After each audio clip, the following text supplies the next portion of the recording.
I am Jessica, 28 years old, a freelance graphic designer from Boston. My great uncle Arthur and I shared a special bond through our love for art and literature, a connection my family never understood. They always looked down on him for being childless, and on me for following his impractical path.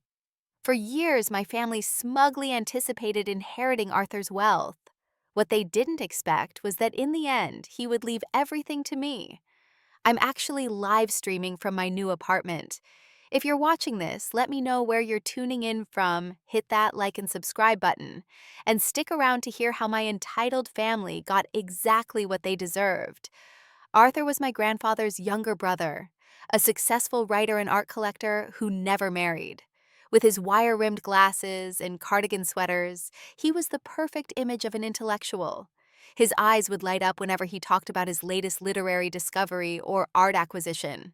Unlike the rest of my family who valued only financial success, Arthur appreciated beauty, creativity, and independent thinking. Growing up, I always felt like the odd one out in my family. My parents, Thomas and Susan, built their identity around their successful real estate business. My older brother James followed in their footsteps, becoming a financial advisor with a cutthroat attitude that my parents adored. My sister Amanda married into a wealthy family and spent her days shopping and planning social events. Then there was me, quiet artistic Jessica, who preferred sketching to sales pitches. From an early age, I gravitated toward art. I would spend hours drawing instead of joining family discussions about property values and stock portfolios. When I showed my parents my drawings, they would smile politely before steering the conversation toward something they deemed more important. "That's nice, Jessica, but have you thought about taking some business classes? Art won't pay the bills," my mother would say. Arthur was the only one who saw something special in my art. I remember the first time I visited his Beacon Hill home when I was 7 years old. While my parents discussed some financial matter with him in the living room, I wandered into his study. The walls were lined with bookshelves reaching the ceiling, and various paintings and sculptures decorated the space. I was fascinated by a small watercolor of the Boston Harbor and had started sketching it in my notebook when Arthur found me. Instead of scolding me for wandering off, he pulled up a chair beside me and watched me draw. "You have a good eye," he said, surprising me with his warmth. "The way you've captured the light on the water shows real talent." From that moment, a bond formed between us. Arthur invited me to visit him every Sunday afternoon, and my parents agreed, probably grateful for a few hours without having to worry about their odd artistic daughter. Those Sunday afternoons became sacred to me. Arthur taught me about different art styles and techniques, introduced me to classic literature, and most importantly, listened to me when I talked about my dreams. "The world needs both business people and artists," he told me once. "Your family creates structures for people to live in, but artists create reasons for people to live. Never forget that your passion has value, Jessica." As I grew older, our Sunday tradition continued. My teenage years were difficult at home, with increasing pressure to conform to the family's expectations. My parents started introducing me to the children of their business associates, hoping I would make connections that would benefit me later in life. Meanwhile, Arthur encouraged me to apply to art schools and secretly helped me prepare my portfolio. When I was accepted to the Massachusetts College of Art and Design, my parents were furious. They had expected me to attend a business school like James had. The argument that followed was explosive. "We will not waste our money on an art degree," my father declared, his face red with anger. "If you want to throw away your future, you'll do it without our support." I was devastated, sitting at our kitchen table with the acceptance letter in my hands. That night, I called Arthur in tears. "Don't worry," he assured me. "I believe in you. We'll figure something out." True to his word, Arthur offered to pay for my education. When my parents found out, they accused him of undermining their authority, but ultimately relented. I suspect they were secretly relieved to have Arthur foot the bill rather than them. Throughout my college years, Arthur remained my biggest supporter. He attended every student exhibition where my work was displayed, proudly introducing himself as my great uncle to anyone who would listen. He would bring me art supplies as gifts and rare books about famous artists that he found in obscure bookshops. Arthur's home became my sanctuary. His three-story brownstone in Beacon Hill was filled with treasures from his travels and his literary career. Original paintings hung on the walls, antique furniture filled the rooms, and first edition books lined his study. But more valuable than any of these possessions was the space he created for me to be myself without judgment. "This house will outlast me," he told me once as we sat in his garden drinking tea. "What matters is that it was filled with beauty and ideas while I was here." I didn't know then how prophetic those words would be, or how much my family would come to covet everything in that house, while caring nothing for the man who had collected it all. My family's attitude toward Arthur was a complex mixture of reluctant respect, thinly veiled disdain, and barely hidden greed. They acknowledged his financial success, but considered his lifestyle choices failures. In their eyes, a man without a wife, children, and a conventional career path couldn't possibly be fulfilled, regardless of his accomplishments. My father, Thomas, was particularly dismissive of his uncle's choices. "Arthur may have money, but what good is it when you have no family to share it with?" He would say at dinner, conveniently forgetting that Arthur did have family us, but chose to keep his distance because of their attitude. The irony that the only family member Arthur truly connected with was me never seemed to register with my father. My mother, Susan, was slightly more subtle but equally judgmental. She would comment on the impracticality of Arthur's home filled with books and artwork rather than the modern conveniences she valued. "All those old books must collect so much dust," she would say with a shudder. "And those paintings could be worth something if he would just sell them to someone who would appreciate them properly." By properly, she meant monetarily. James, my older brother, barely concealed his calculations about Arthur's wealth. Even as a teenager, he would ask inappropriately direct questions about Arthur's investments and property values. "Uncle Arthur, what do you think that painting is worth now? Have you had it appraised recently? You know I could help you manage your portfolio if you want." Arthur would deflect these questions with humor, but I could see the discomfort in his eyes. Amanda, my older sister, was perhaps the most transparent in her disdain. "He's just an old eccentric," she would say, rolling her eyes whenever Arthur's name came up. "I don't know why we have to visit him so often. It's not like he has anyone else to leave his money to." She would immediately catch herself after these slips, but the damage was always done. The family's annual Christmas dinner was particularly revealing of their attitudes. Each year, we would gather at my parents' suburban home, and Arthur would dutifully arrive with thoughtful gifts for everyone. My parents and siblings would receive these presents with forced smiles, usually setting them aside quickly, to return to their conversations about property values and social climbing. One Christmas when I was 15 stands out in my memory. Arthur had given my father a rare first edition book about architectural history, knowing of his interest in real estate. My father flipped through it briefly and said, "Thanks, Uncle Arthur, I'll add it to the shelf," before setting it down on a side table where it remained untouched for the rest of the evening. Later, I overheard my father talking to James in the kitchen. "What am I supposed to do with an old book Arthur lives in the past? He could have written a check instead, something useful." At the same dinner, Arthur presented me with a set of professional-grade watercolors and a handmade sketchbook. I was ecstatic and immediately wanted to try them out. When I asked to be excused to start painting, my mother shot me a disapproving look. "Jessica, don't be rude. You can play with your paints later. We're having family time now." She emphasized the word play, as if my artistic pursuits were childish hobbies rather than serious interests. Arthur stepped in gently. "Perhaps Jessica could show us all what she can do with these paints. I'd love to see her create something right here during family time." My mother's tight smile didn't reach her eyes. "We don't want to get paint on the good tablecloth, do we? Maybe another time." These interactions were typical of how my family treated both Arthur and me. We were tolerated, but not understood, included, but not embraced. The tension escalated significantly when I decided to pursue art school. The family's reaction to Arthur's offer to pay for my education revealed their true colors. My parents called a family meeting the day after they discovered Arthur's plan. "He's trying to turn you against us," my mother declared, pacing the living room. "He's always been jealous of your father's success in building a real family." Mom, that's ridiculous, I protested. He's just supporting my education. An education in what? Drawing pictures, James interjected with a sneer. How are you going to support yourself with that? Many successful artists make good livings, I argued, feeling my face flush with anger and embarrassment. Name one, Amanda challenged, examining her manicure with exaggerated boredom. Georgia O'Keeffe, Frida Kahlo, Andy Warhol. I began listing. Dead, dead, and dead, James interrupted. And they all struggled before they made it big, if they ever did during their lifetime. My father raised his hand to silence the bickering. The point is, Jessica, we had plans for you. Good, solid plans that would guarantee your future. And Arthur is interfering with those plans. They were your plans, not mine, I said quietly.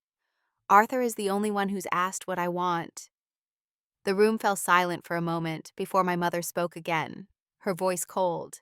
Fine, take his money, but don't expect us to bail you out when this art fantasy falls apart.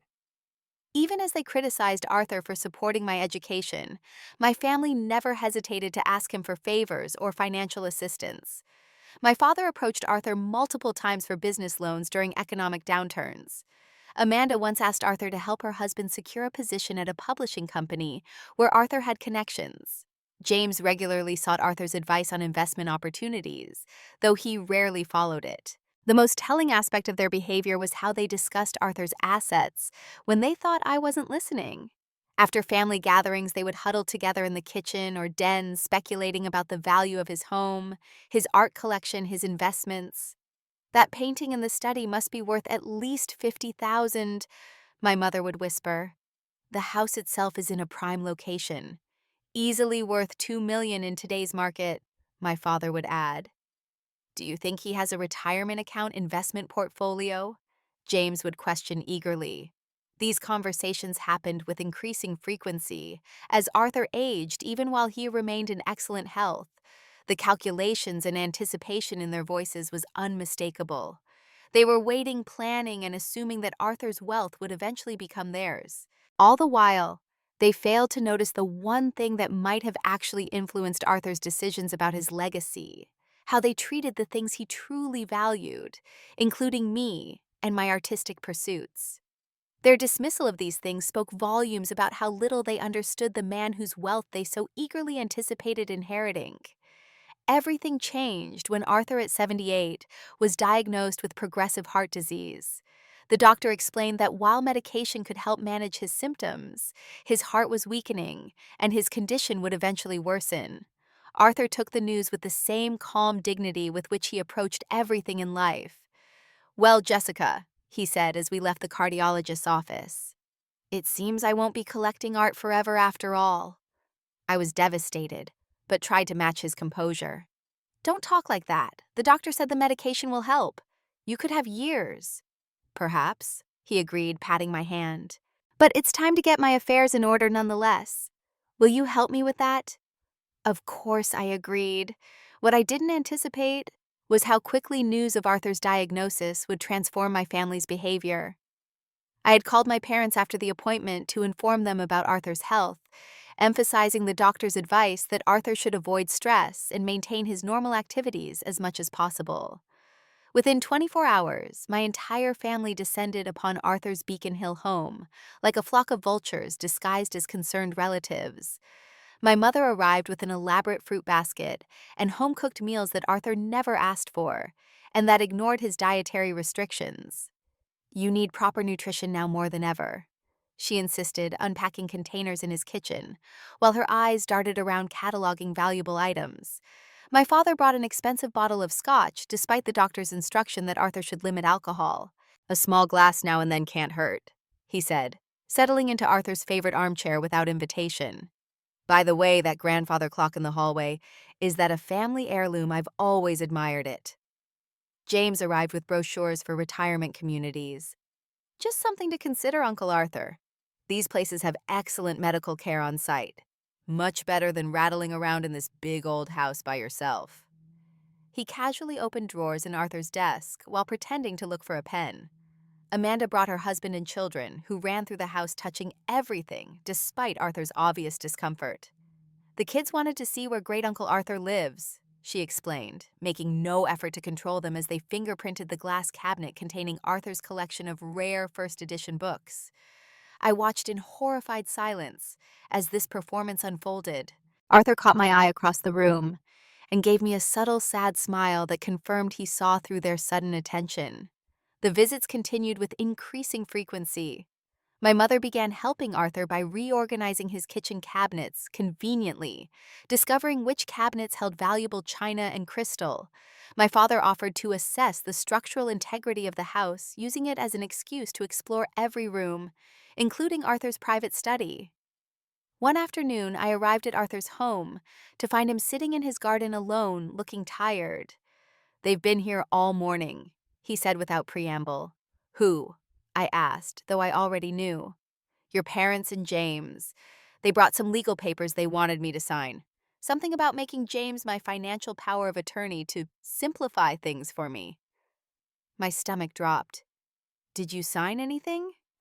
Arthur's eyes twinkled with a hint of his old mischief. "I told them my lawyer handles all my legal matters, and I'd have him review the documents. They didn't like that answer much." I squeezed his hand, relieved. "Good. Don't sign anything without talking to George first." George Hamilton had been Arthur's attorney for decades and was fiercely protective of his client's interests. A week later, I used my key to enter Arthur's house, calling out to let him know I had arrived. There was no answer, but I heard movement upstairs. Thinking Arthur might be resting, I quietly climbed the stairs. As I reached the landing, I saw my mother and Amanda quickly shutting the door to Arthur's home office. "Oh, Jessica, we didn't hear you come in," my mother said, her hand still on the doorknob. "What are you doing in Arthur's office?" I asked, making no effort to hide my suspicion. "Just tidying up a bit," Amanda said smoothly. "Uncle Arthur mentioned having trouble finding some papers. Did he? That's funny because he's very particular about his filing system and never lets anyone touch his papers." My mother's smile tightened. "Well, he's not feeling well today. He's resting in his bedroom and asked us to find some document for him." I crossed my arms. "What document?" They exchanged glances. "Just some old insurance policy," my mother said vaguely. "Anyway, we couldn't find it. We should check on him now." I followed them to Arthur's bedroom, where he was indeed resting, looking paler than usual. When he saw me, relief washed over his face. "Jessica, you're here. Good." He struggled to sit up, and I quickly moved to help him. "What's this about an insurance policy you asked Mom and Amanda to find?" I asked, watching their faces carefully. Confusion flickered across Arthur's features before understanding dawned. "Ah, yes. Don't worry about that now. We can look another time." After my mother and sister left, Arthur confessed the truth. They arrived unannounced and insisted on helping me organize my papers. I never asked them to look for anything. I was feeling too weak to argue, so I came to lie down. I've been worried about what they might have been searching for. The next day, I helped Arthur contact a locksmith to change the locks on his filing cabinets in his private study. We didn't tell the rest of the family. As Arthur's condition worsened, so did my family's behavior. James began bringing potential investors to meet Arthur friends who were actually real estate developers interested in the property. My father started discussing renovations. The house might need someday thinly veiled references to what he planned to do after Arthur was gone. The most painful aspect was watching Arthur's quiet dignity in the face of their transparent greed. He never confronted them directly, but instead began spending more time with just me, using his health as an excuse to limit other visitors. "They don't see me, Jessica," he confided during one of our quiet afternoons together. "They never have. They only see what I have, not who I am." I held his increasingly frail hand. "I see you, Uncle Arthur. I always have." He smiled, his eyes watery. "Yes, you have. And that has made all the difference." As Arthur's health continued to decline, he asked me to help him organize his personal affairs. We spent many quiet afternoons in his study going through papers, photographs, and mementos from his long life. It was during one of these sessions that I discovered a hidden aspect of Arthur's past. In a locked drawer of his desk, I found a bundle of letters tied with a faded blue ribbon and a small leather journal. Arthur watched me from his armchair by the window. a wistful expression on his face. "I wondered if you might find those," he said softly. "You can read them if you like." The letters were a correspondence between Arthur and a woman named Eleanor dating back to the 1960s. They told the story of a passionate love affair that ended when Eleanor, an aspiring painter, received an opportunity to study in Paris. She had asked Arthur to come with her, but he had obligations to his ailing parents at the time. They had promised to reunite, but Eleanor died unexpectedly in a car accident in France, just months after her departure. The journal contained Arthur's private thoughts following her death. His grief was palpable in the carefully written pages, as was his decision to never marry. One entry particularly struck me. Some might call it foolish to compare all others to a ghost, but Eleanor wasn't just anyone. She saw the world as I did, a place of beauty and meaning beyond the material.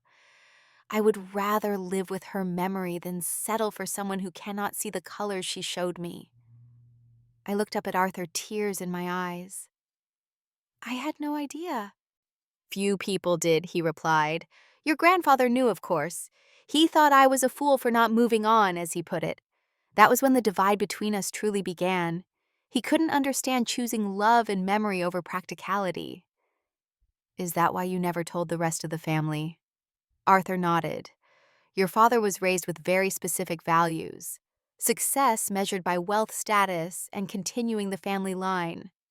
My choices made no sense within that framework." He paused, looking out the window. "But you, Jessica, you understand what it means to follow your heart rather than convention. You remind me of her sometimes." During this period, Arthur also showed me his complete art collection, including pieces stored in a climate-controlled room I hadn't known existed. The collection was more extensive and valuable than even I had realized, featuring works by both famous artists and brilliant but lesser-known talents Arthur had discovered and supported. "Art isn't just about monetary value," he explained as we carefully examined each piece. "It's about the connection between the artist and the viewer, the shared understanding of something beyond words." While Arthur and I were strengthening our bond through these meaningful conversations, my family was accelerating their plans. James had taken it upon himself to contact Arthur's attorney, George Hamilton, claiming Arthur had requested changes to his will.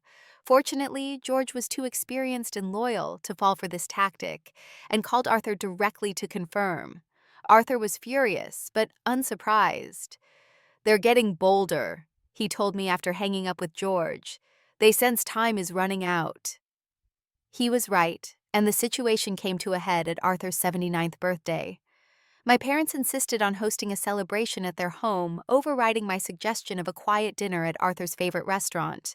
They invited extended family and some of their business associates, turning what should have been an intimate gathering into a social event that would exhaust Arthur.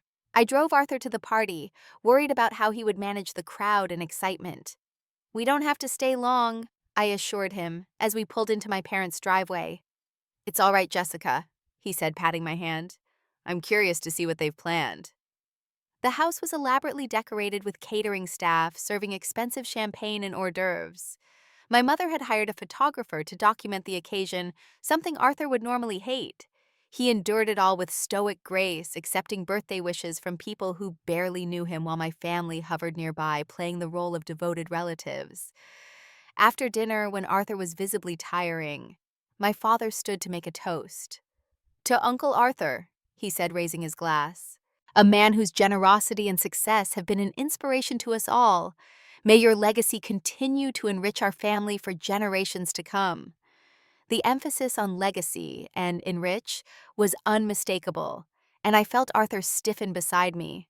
Following the toast, my family's facade began to slip as they consumed more alcohol. In the living room, I overheard my mother talking to her sister about Arthur's art collection. "The Wyeth alone is worth over 100,000, she said, not bothering to lower her voice, despite Arthur sitting just across the room. "I'm thinking of redecorating the main hallway to showcase it properly once it's ours." James, slightly drunk, was even more explicit while speaking to one of my father's business partners. "The Beacon Hill property is the real prize," he said, gesturing with his whiskey glass. Perfect location for conversion into luxury condos. Conservative estimate puts the return at triple the current value. Amanda joined their conversation, adding, "Don't forget about the first edition book collection. I've already contacted Sotheby's for a preliminary valuation. Apparently, some of those dusty old things are worth 5 figures each." I watched Arthur's face as these conversations filtered back to him. His expression remained neutral, but I could see the pain in his eyes. When my father approached to ask Arthur's opinion on potential upgrades to the brownstone someday, Arthur politely excused himself to use the restroom.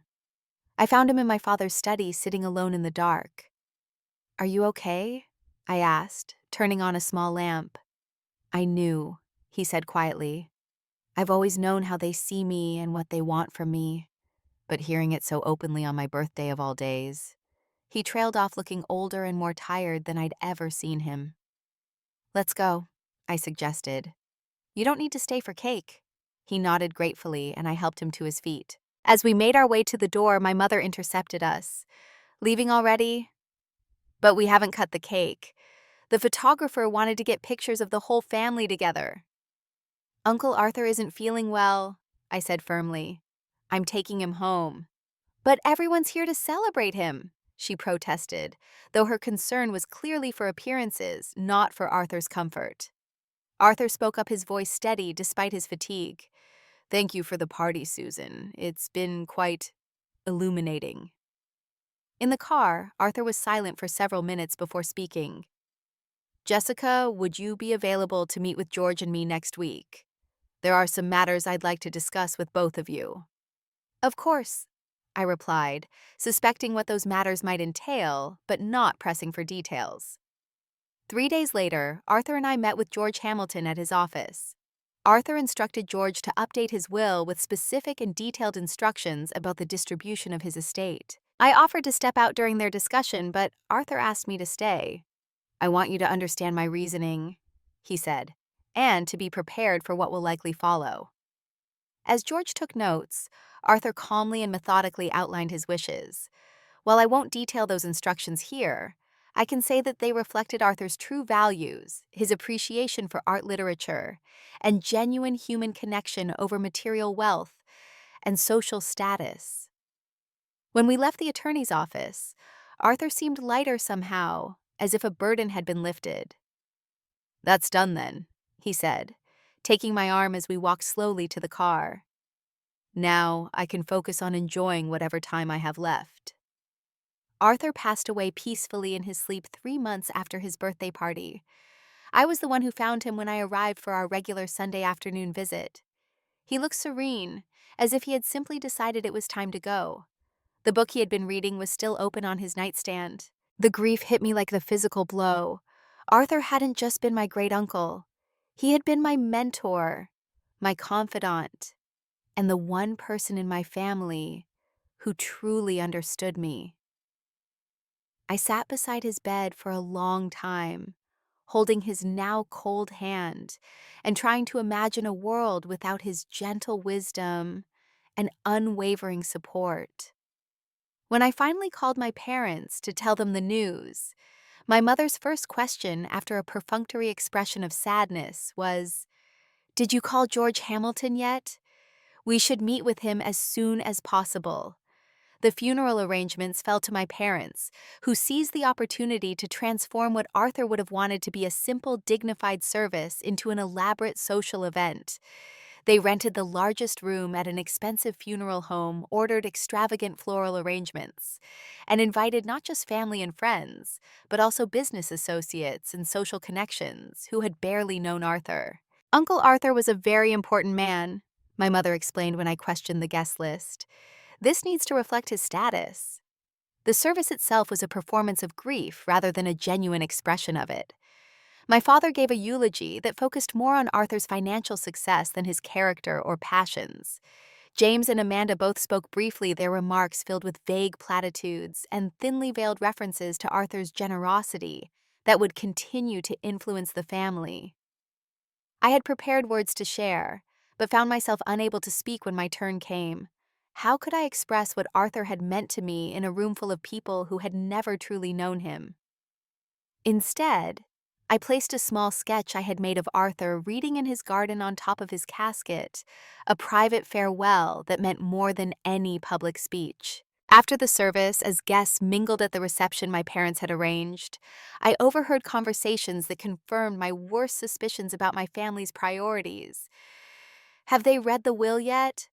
one of my father's business partners asked him quietly. "Not yet. Meeting with the attorney next week," my father replied.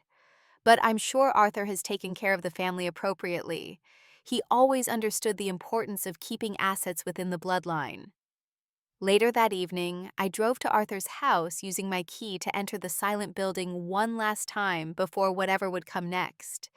I was surprised to find evidence that someone had already been there. Drawers left slightly open papers disturbed on Arthur's desk. Small items moved from their usual places. The next morning, I confronted my mother about it. She didn't even try to deny their actions. "We needed to get a sense of what we're dealing with," she said defensively. "There's a lot to catalog and appraise. Your father thinks the house alone could sell for nearly $3 million in the current market." "You couldn't even wait until after the funeral?" I asked, disgusted. "Don't be dramatic, Jessica. This is about being practical. Arthur would have understood the need for efficiency." Over the following days, my family's behavior grew increasingly brazen. My mother and Amanda spent hours at Arthur's house, photographing valuable items and creating inventories. James consulted with real estate agents about the property's potential. My father met with an auction house representative to discuss the art collection. They spoke openly about their plans for their share of the inheritance. My mother wanted to renovate their vacation home with proceeds from selling Arthur's art. James planned to launch a new investment firm using his expected inheritance as capital. Amanda had already selected which pieces of Arthur's antique furniture would look best in her home. A week after the funeral, they organized a dinner at an exclusive restaurant downtown, which they described as a celebration of Arthur's life, but felt more like a premature celebration of their windfall. To Arthur, my father toasted, raising an expensive glass of champagne, and to new beginnings.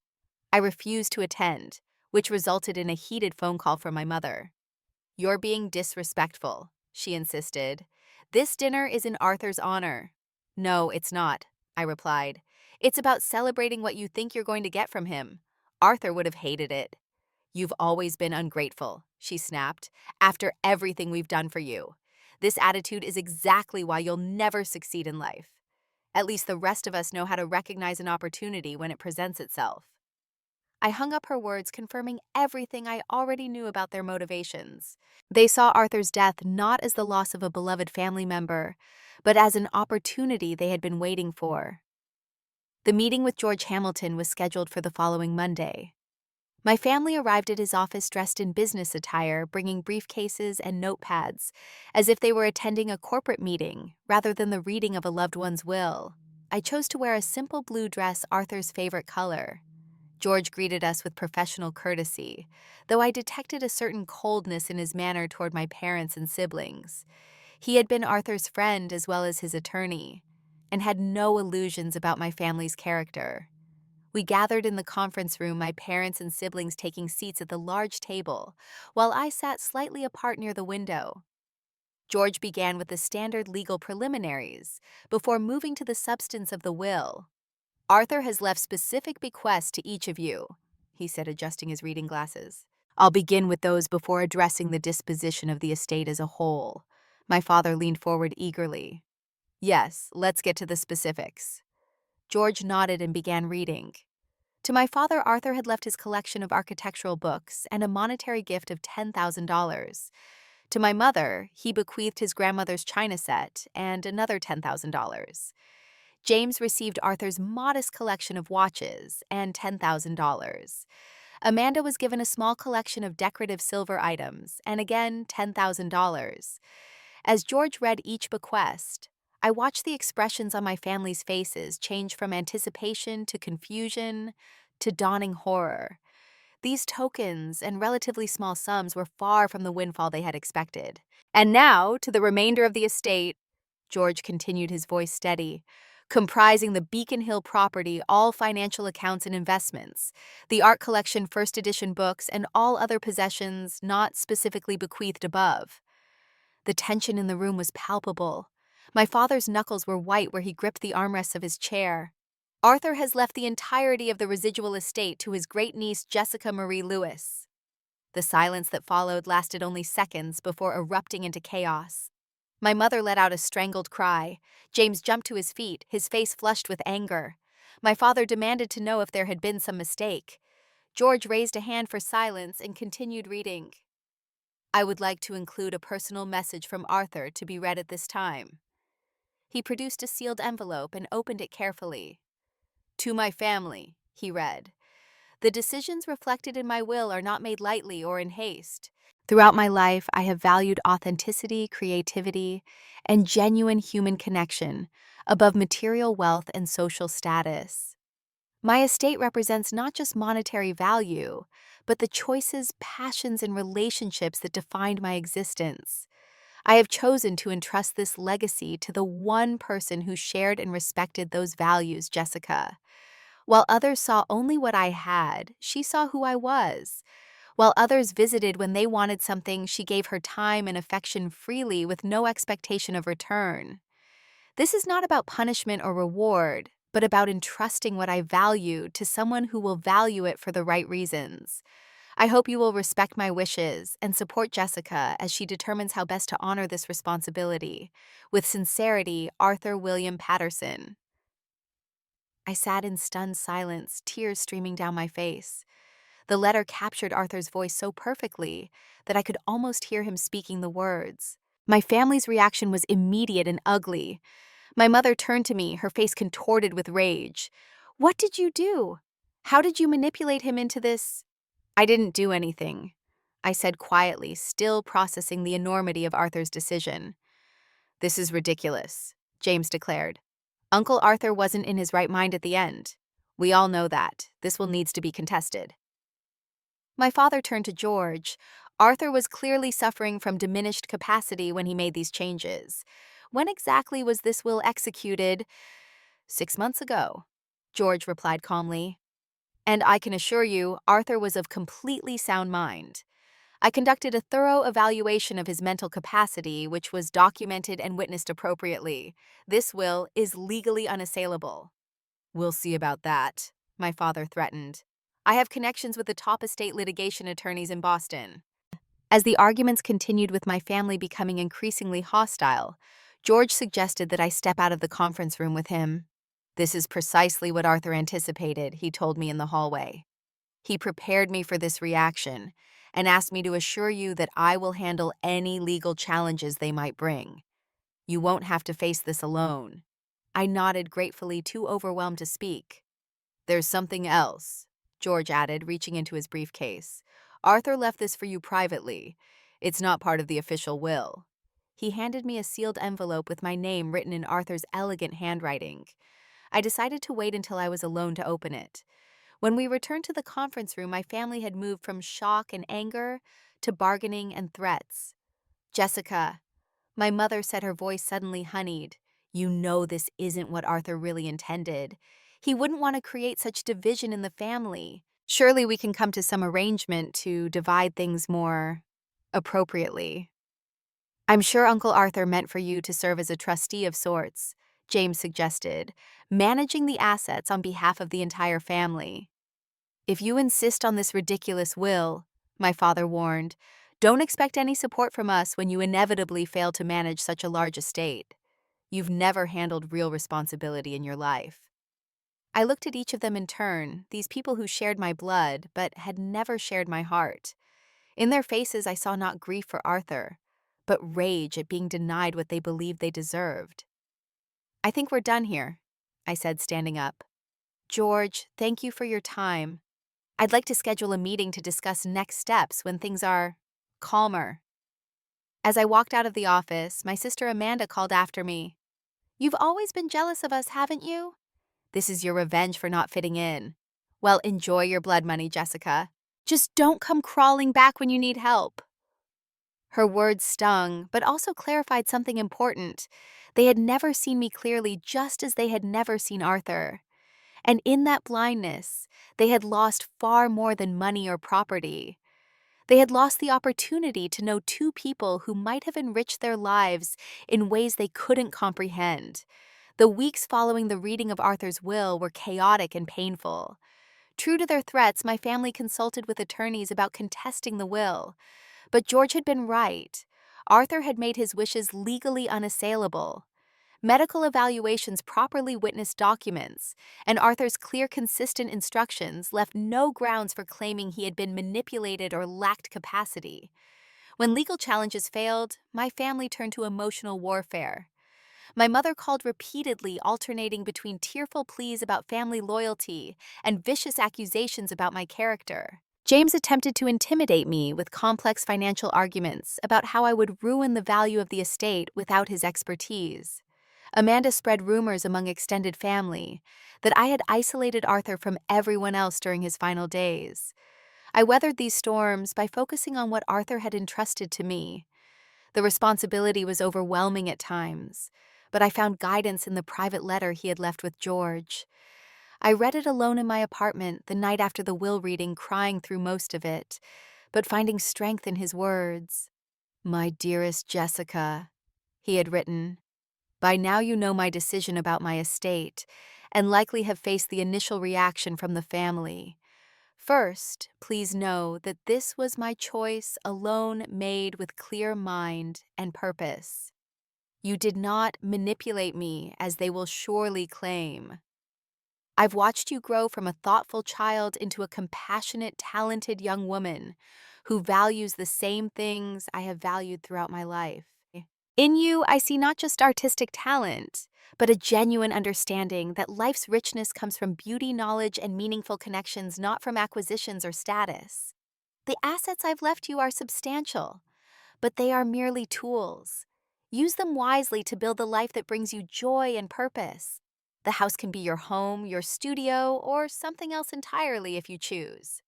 The art can inspire your own work or find new homes where it will be appreciated.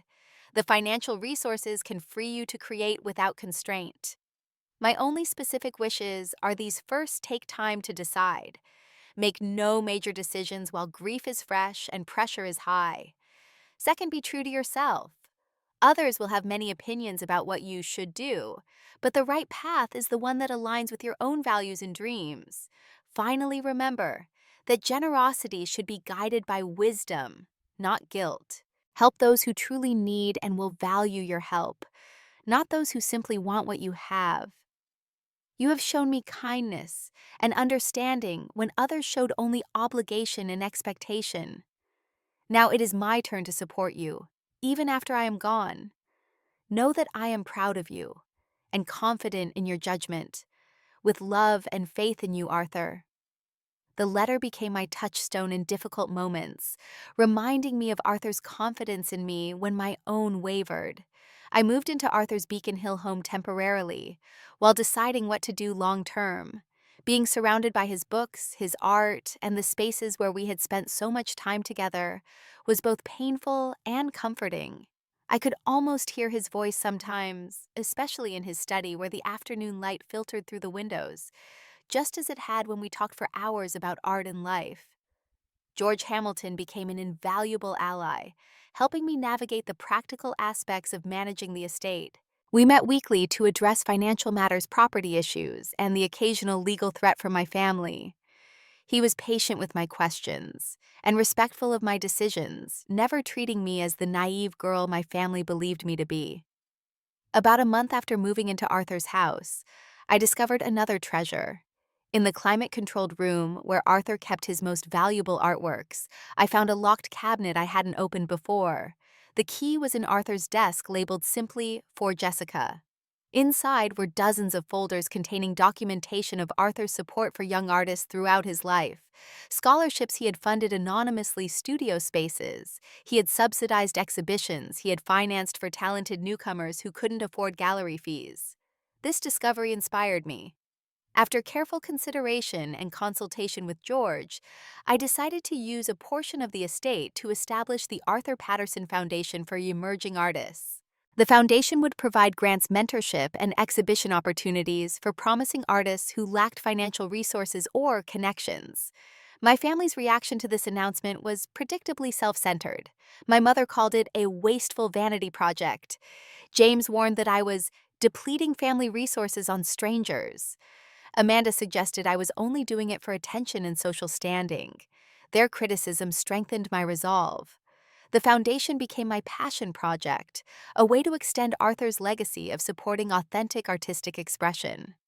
I assembled a board of respected artists and arts educators, established clear guidelines for grants, and held the first exhibition of scholarship recipients' work in the renovated carriage house behind Arthur's home, which I had converted into a small gallery space.